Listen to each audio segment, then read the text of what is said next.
Welcome back. I have been explaining to you the journeys Paul made and the various events during that time. I just mentioned about the exorcists, the itinerary Jewish who used this practice, and Paul actually stopped it. But even without Paul's stopping, something happened that helped Paul. The evil spirit that was driven out actually leapt on the people and overpowered them, and with that the whole thing came to a stop.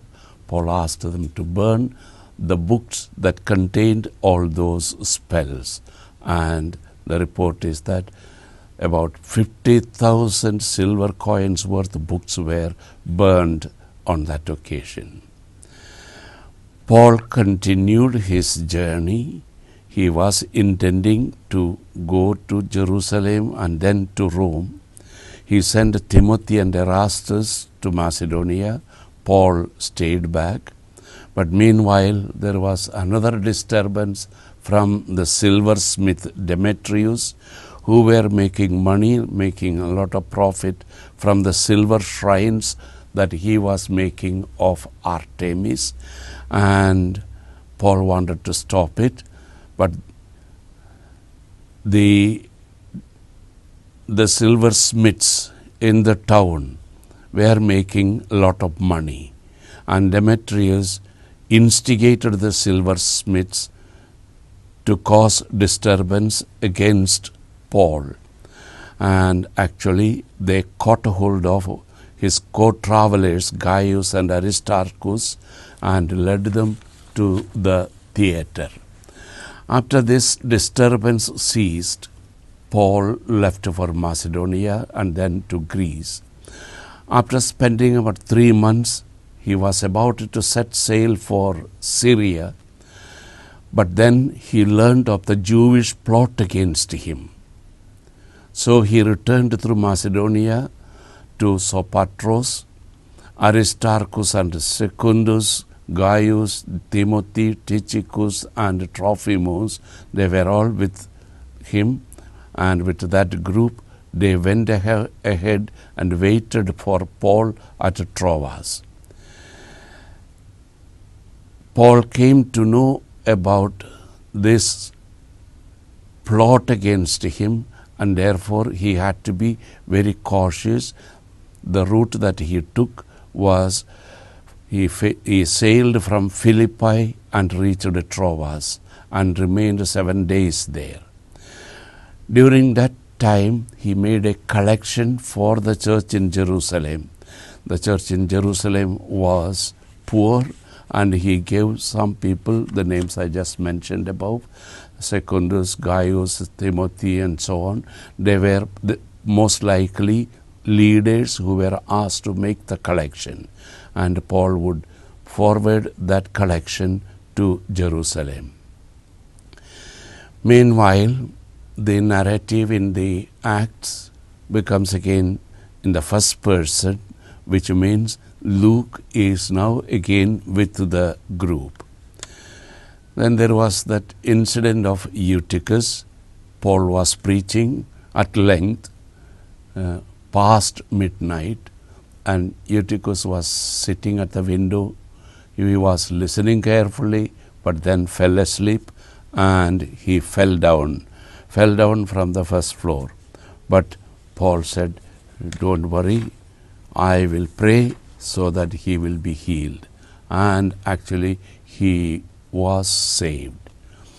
After all this, Paul bid farewell to the people of that area. The church gathered. They knelt with Paul and prayed together with Paul, and he gave a moving, touching speech saying that, "I did whatever I could. I worked for you, and I spent all my energy for you. I did not look for any gain. I may not come back to this place. You may not see me again." A word which actually made the Christians gathered there so sad. They all kissed him, bid farewell to him. The reason was Paul was not sure what would happen in Jerusalem. There was so much of opposition, and Paul had an inkling, a feeling that in Jerusalem he would be killed. But then God somehow protected him. He went ahead. He went to Jerusalem, met the elders, met James, who was the leader of the church in Jerusalem, met also Peter. So to all of them, he gave an account of what Paul was doing and the successes that he was able to achieve, especially the Gentiles who received baptism. Meanwhile, there was a rumor against Paul that Paul was speaking, preaching against the law of Moses. It was a rumor which was false. People thought that Paul had abandoned Moses' law. The reason for such a feeling was that Paul was often seen with Gentiles, and Paul would go to the temple even with the Gentiles, but then he never took the Gentiles into the temple. Especially one person called Trophimus, who was often found with Paul. People somehow thought that Paul was taking Trophimus into the temple. The temple has very strict laws regarding who can enter where. The Gentiles were not allowed to the court of the Israelites. They had a court, an area where they could enter, but nothing more than that. And because of that rumor against Paul, the church in Jerusalem asked Paul to go with the 4 Nazirites and help them to offer those offerings and to be purified, so that people would see that Paul is actually following all the laws given by Moses, and that made things a little more quiet. The entering the temple into the court of the Israelites for a Gentile was a very serious offense. The inscription on that area is, I quote, "No man of alien race is to enter within the balustrade and fence, and if anyone is taken in the act, the penalty of death follows." Even the Romans took this so seriously that they allowed the Jews to carry out the death penalty for this crime. So, if Paul was found to be actually taking a Gentile into that area, automatically death is the penalty. Luckily, that did not happen, because actually the Jews were determined to kill Paul, actually to lynch Paul and take him by force to kill him.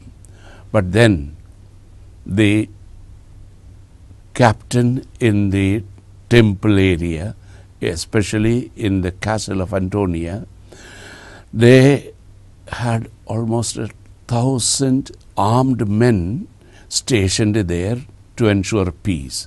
And the commander got information about what was going on.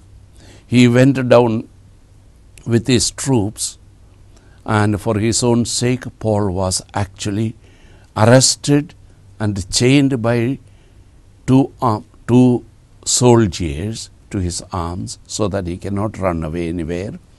And in that confusion, even the commander could not extract a proper, coherent charge. Anyway, Paul was taken into the castle of Antonia, and there Paul had the courage to address this crowd, this seething crowd, this furious crowd, who were all determined to have Paul killed. Paul addressed them. All listened carefully. Paul addressed them in Aramaic. Paul speaks high Greek. The commander could follow Greek but not Aramaic, and therefore the commander could not really follow what was happening. And finally the commander spoke to Paul. Commander asked Paul, "Who are you?" He said, "I am a Roman citizen." With that, the commander was shocked. Commander said, "I had to pay a great price to obtain this citizenship." Paul said, "I am a born Roman citizen, and to arrest a Roman citizen is a serious crime. The commander may lose his job." We will stop with this. Think of what sufferings and what problems Paul had to face, and he faced them all courageously. God was with him. May God bless you.